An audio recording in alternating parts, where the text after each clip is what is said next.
살면서 참 힘들고 어려운 것 중에 하나가 죄를 짓는 것이고 사람이 배반하는 것입니다. 이 두 가지는 살면서 당하는 어려움 중에 손에 꼽히는 어려움이라고 볼 수 있어요. 51편은 다윗이 우리아의 아내 밧세바를 범한 후에 지은 고백한 고백이고, 52편은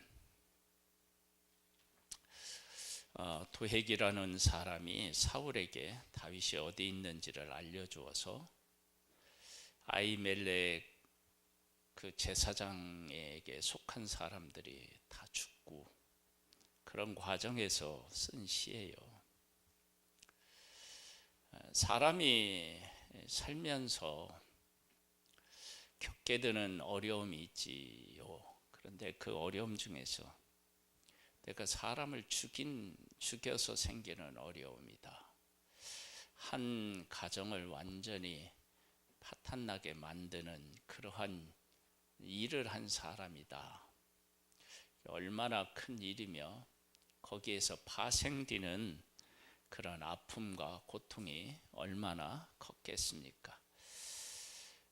그리고 나 때문에 내가 잘못한 건 아니지만 나와 연관되어서 제사장이 한꺼번에 한 번에 수십 명이 죽어나갔다. 그러면 이게 또 얼마나 삶에 큰 짐이 되겠어요. 이럴 때 해도 하나님은 우리에게 요구하시는 게 뭐냐? 그러면 하나님을 찾고 하나님과 함께 이 문제를 해결하라는 거예요. 이것이 생각처럼 쉽지 않습니다.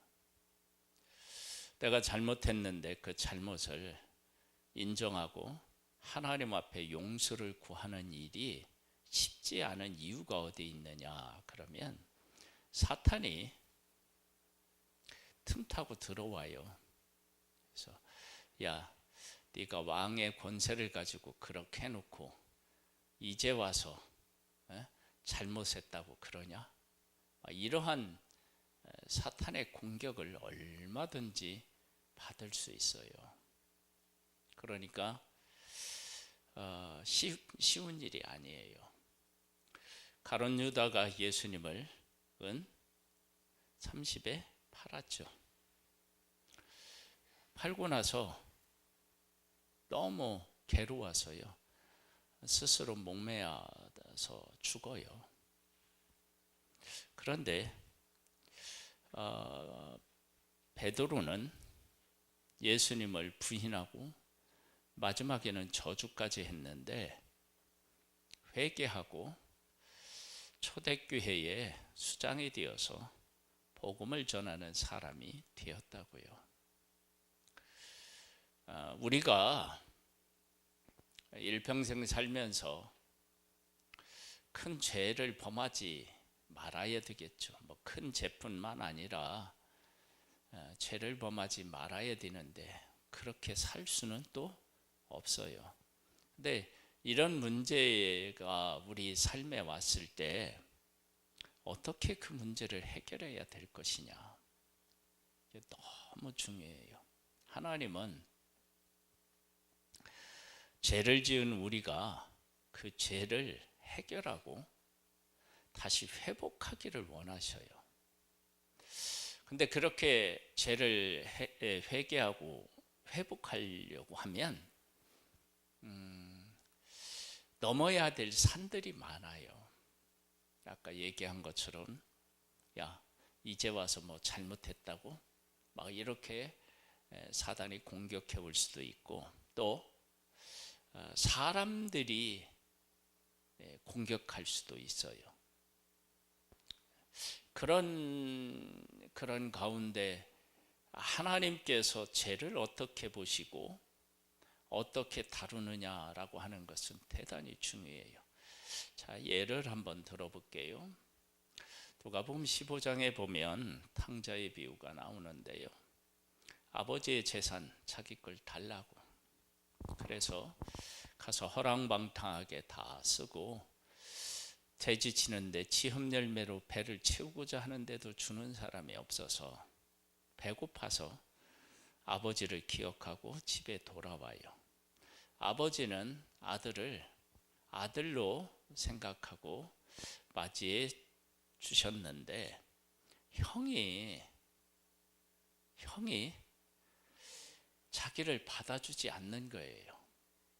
그럴 때 동생이 집에서 어떻게 생활해야 될까요? 그게 쉬운 문제가 아니잖아요. 아버지는 나를 사랑으로 맞이해 주셨는데 그 사랑에만 반응하기도 사실 쉽지 않죠. 왜냐하면 형이 영 불편해하니까. 물론 이 형이 아버지의 말을 듣고 얼마나 그 마음을 바꿨는지에 대해서는 성경이 이야기하고 있지 않지만 그 형이 동생이 왔을 때 했던 얘기를 통해 보면 쉽게 마음을 바꾸는 일이 어려웠을 거예요. 그렇다면 형이 동생을 자꾸 이렇게 좋지 않은 눈으로 본다. 그러면 이 작은 아들 입장에서 얼마나 불편하고 힘들겠어요. 그때 누구 입장에서 비중을 두고 생활해야 되느냐?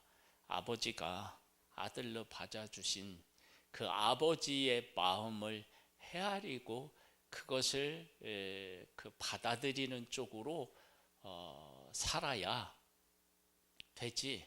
형의 관점으로 막 이렇게 나를 보고 하면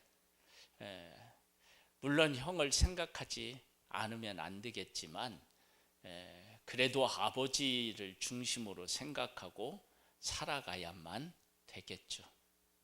그렇죠?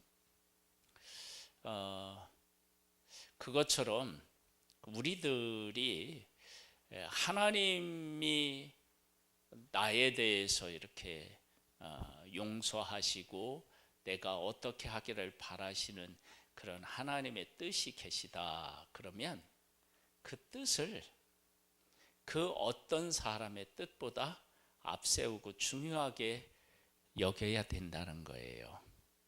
근데 그것이 쉽지가 않아요. 왜? 사단도 공격하고 사람도 사탄이 사람을 통해서도 공격하니까요. 그게 얼마나 어렵고 힘든 일이냐 그러면 다윗이 회개를 해서 용서함을 받았어요. 그런데 이 우리아의 아내를 범한 이후에 암논이 어떻게 해요? 다말을 범하는 일이 생겨요. 그리고 압살롬이 어떻게 해요? 반역하는 일이 생겨요.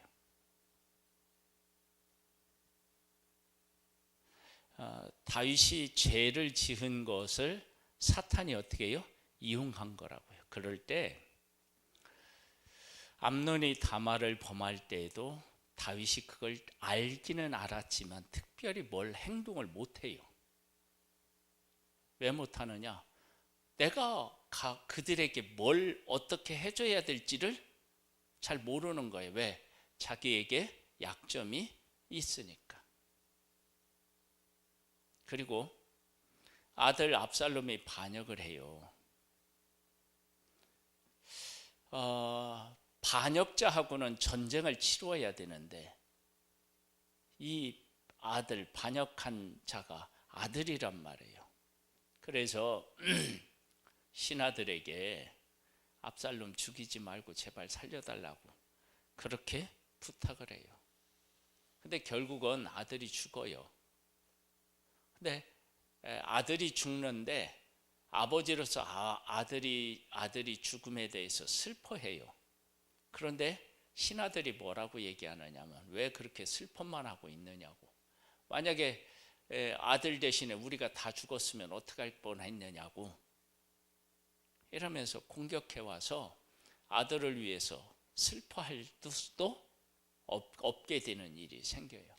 그러니까 어떤 죄는 내가 가지고 있는 지혜를 무디게 만들기도 하고요. 그 다음에 내가 마땅히 기뻐하거나 슬퍼해야 되는 그런 문제에도 그렇게 할 수 없는 때가 있다고요. 그렇게 할 수 없을 때가 있어요. 제가 몇 번을 이렇게 우리 성도님에게 말씀을 드렸는데, 이제 어렸을 때 이제 비가 많이 오면 이렇게 막 뚝이 터지기도 하고 그래요, 예전에. 그래서 막 논에 물이 막 가득 차고 그러는데 한 번 그런 일이 있었어요. 근데 그때는 뚝이 터져서 그렇게는 되기는 했지만 어떤 사람이 그 뚝에서 물을 대다가 거기가 터진 거야.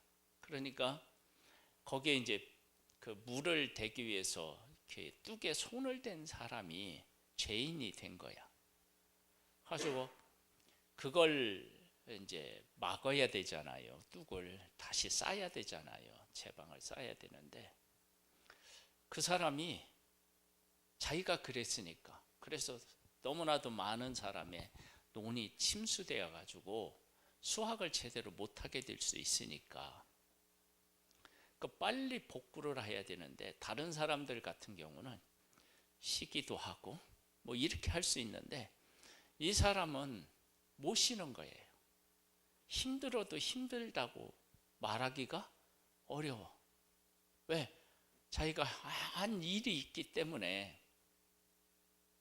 그러니까 내가 어떤 일에 대해서 잘못했을 때 그렇게 될 수가 있다는 거예요. 근데 그러한 일들이 있다 할지라도 그것을 어떤 관점으로 봐야 되느냐? 하나님 관점으로 봐야 돼요. 그리고 내가 잘못해서 겪게 되는 어려움을 하나님의 관점으로 보고 하나님 안에서 해결해 나가야 된다고요. 한번 볼까요? 51편. 하나님이여 주의 인자를 따라 내게 은혜를 베푸시며 주의 많은 긍휼을 따라 내 죄악을 지워 주소서. 나의 죄악을 맑게 씻기시며 나의 죄를 깨끗이 제하소서. 물은 나는 내 죄가를 아오니 내 죄가 항상 내 앞에 있나이다. 내가 주께만 범죄하여 주의 목전에 악을 행하였사오니 주께서 말씀하실 때 의로우시다 하고 주께서 심판하실 때에 순전하시다 하리이다. 내가 죄악 중에 출생하였으며 어머니가 죄 중에서 나를 잉태하였나이다. 보소서, 주께서는 중심이 진실함을 원하시오니 내게 지혜를 은밀히 가르치시리이다. 우슬초로 나를 정결하게 하소서. 내가 정하리이다.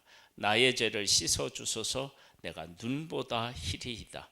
내게 즐겁고 기쁜 소리를 들려주시사 주께서 꺾으신 뼈들도 즐거워하게 하소서.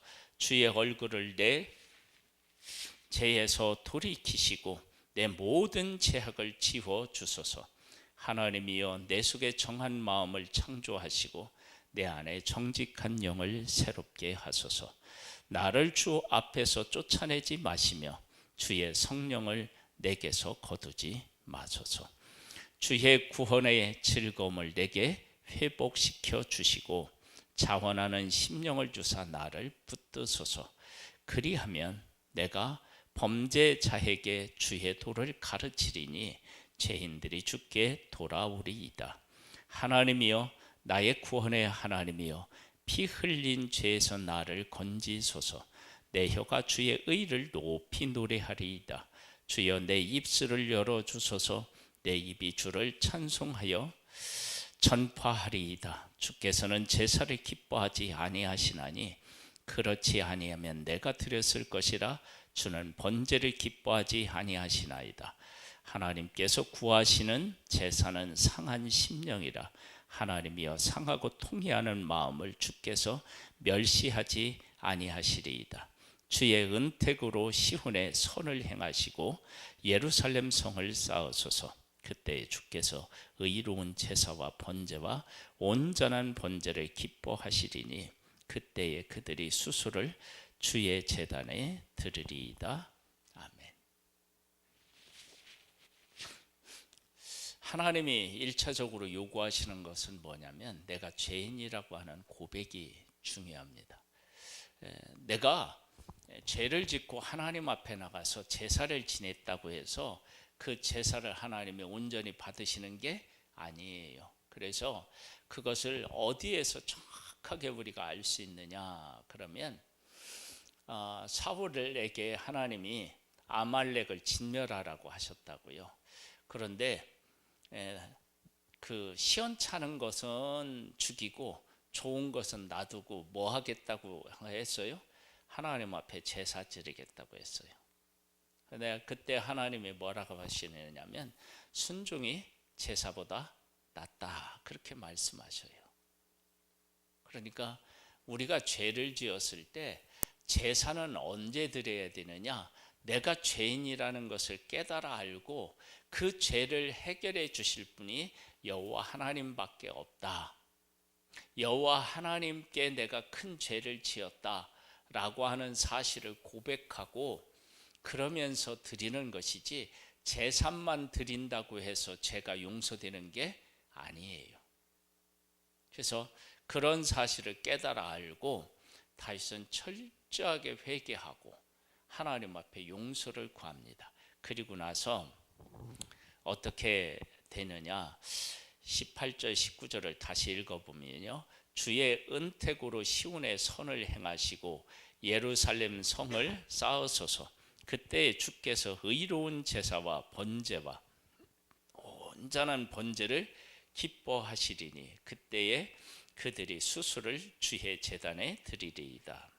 여기에 보면 16절을 다시 보면 이렇게 나와요. 주께서는 제사를 기뻐하지 아니하시나니 그렇지 아니하면 내가 드렸을 것이라. 주는 번제를 기뻐하지 아니하시나이다. 제사를 지내는 것이 목적이 아닌 거예요. 죄를 깨달아 알고 하나님 앞에 통회하는 마음으로 나와서 하나님께 그 죄인이라는 고백 가운데서 드려지는 제사를 하나님은 원하시는 것이지 그냥 제사만 드린다고 되는 문제가 아닌 거예요. 그래서 이 문제를 가지고 내 죄를 가지고 하나님 앞에 나와서 회개하고 용서를 구하는 거예요. 그 다음에 52편에 가보면요, 포악한 자여 네가 어찌하여 악한 계획을 스스로 자랑하는가? 하나님의 인자하심은 항상 있도다. 네 혀가 심한 악을 꾀하여 날카로운 삭도같이 간사를 행하는 도다. 네가 선보다 악을 사랑하며 의를 말함보다 거짓을 사랑하는 도다. 이게 뭐냐 그러면 에돔인 도액이 사울에게 이르러 다윗이 아히멜렉의 집에 왔다고 그에게 말하던 때에 말을 했어요. 고자질을 한 거예요. 그러니까 지금 다윗이 사울을 피해 도망 다니고 있는데 다윗이 어디에 있는지를 알려준 것이고 다윗을 도와준 사람이 누구라고 어떻게 해요? 알려준 거예요. 그래서 이 아히멜렉에게 속한 사람이 다 죽어요. 그때 다윗이 뭐라고 고백하느냐면 하나님의 인자하심은 어떻게 해요? 항상 있도다. 사람이 배반하고 사람이 그 배반으로 인하여서 죽게 되는 일이 있어도 하나님의 인자하심은 항상 어떻게 해요? 존재한다는 거예요. 그러니까 가장 악한 일이 있고 가장 힘든 일이 있어도 그 가운데 누구의 그 인자하심, 통치하심, 다스리심은 있느냐?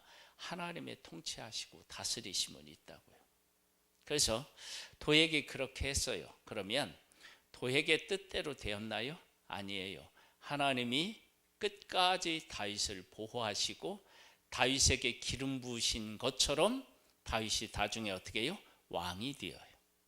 그리고 나라를 하나님의 말씀으로 어떻게 해요? 견고히 세워요.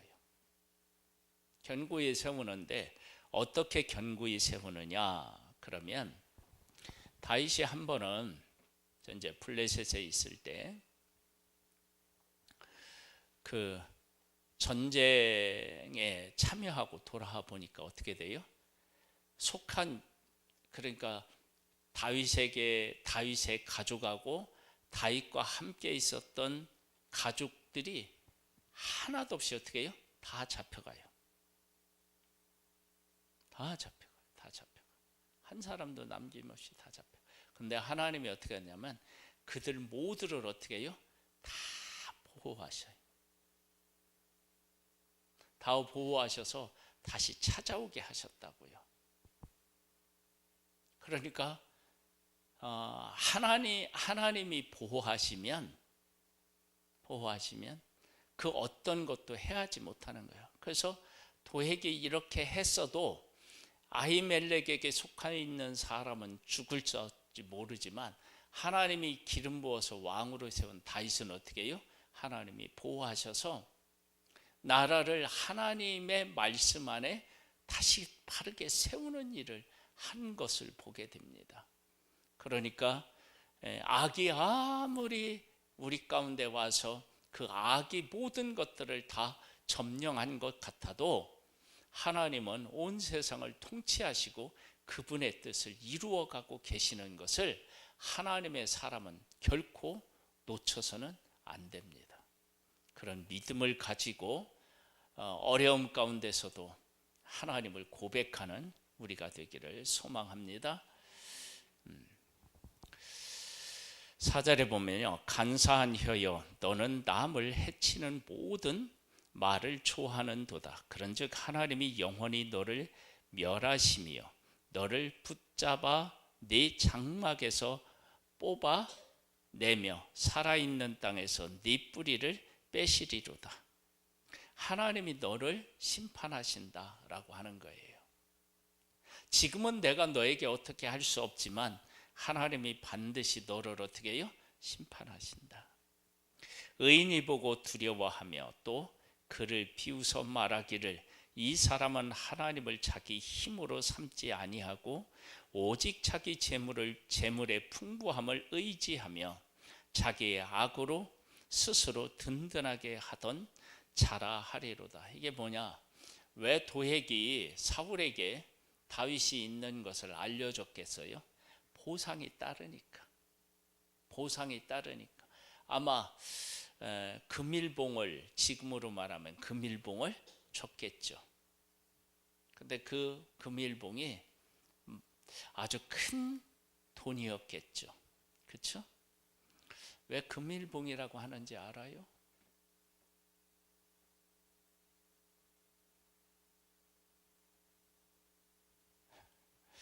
숫자를 안 밝히려고요. 돈을 줬는데 얼마를 줬는지를 안 밝히려고 그렇게 하는 거예요.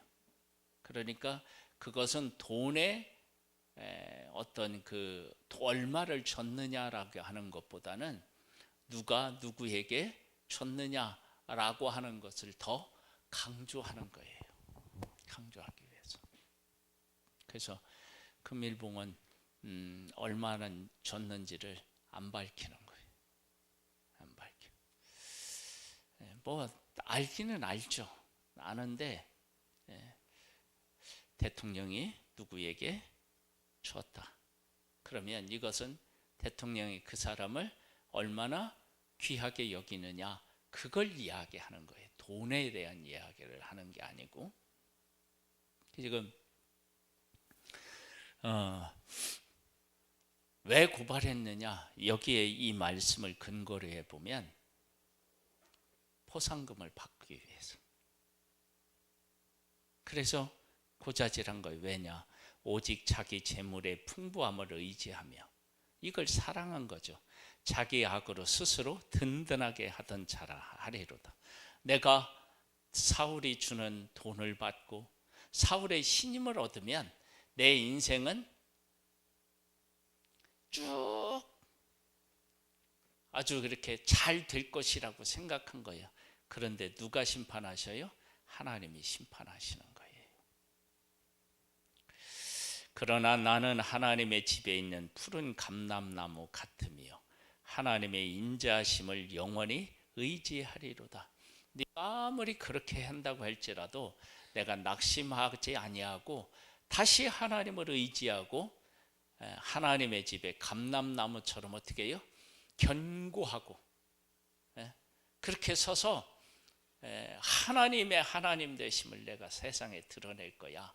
막 이렇게 당당하게 이야기하는 모습을 보게 됩니다. 주께서 이를 행하셨으므로 내가 영원히 주께 감사하고 주의 이름이 선하심으로 주의 성도 앞에서 내가 주의 이름을 사모하리이다. 그렇게 우리의 삶은요,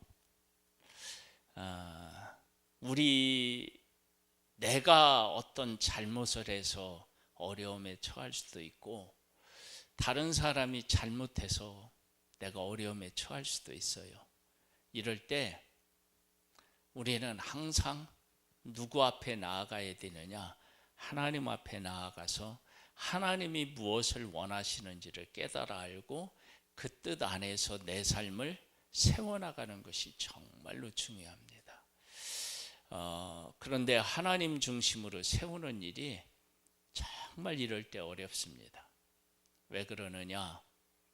내가 잘못해서 생긴 일은 사단이 공격하기 아주 좋은 틈을 제공해 주고요.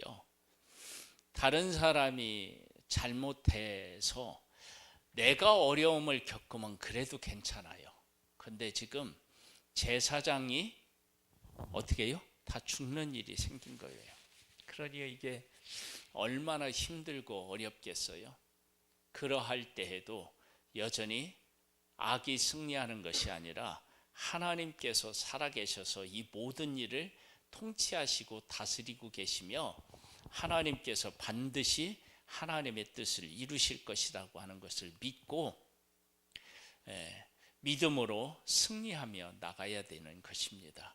이런 우리들이 되어서 악에게 지지 않고 하나님의 은혜 아래서 승리하는 우리가 되기를 주님의 이름으로 축복합니다.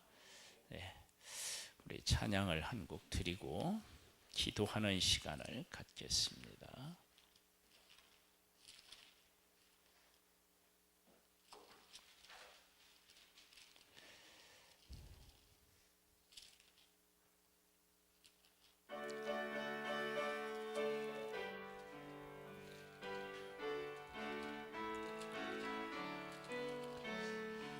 이 세상의 모든 죄를 밝히시는 주의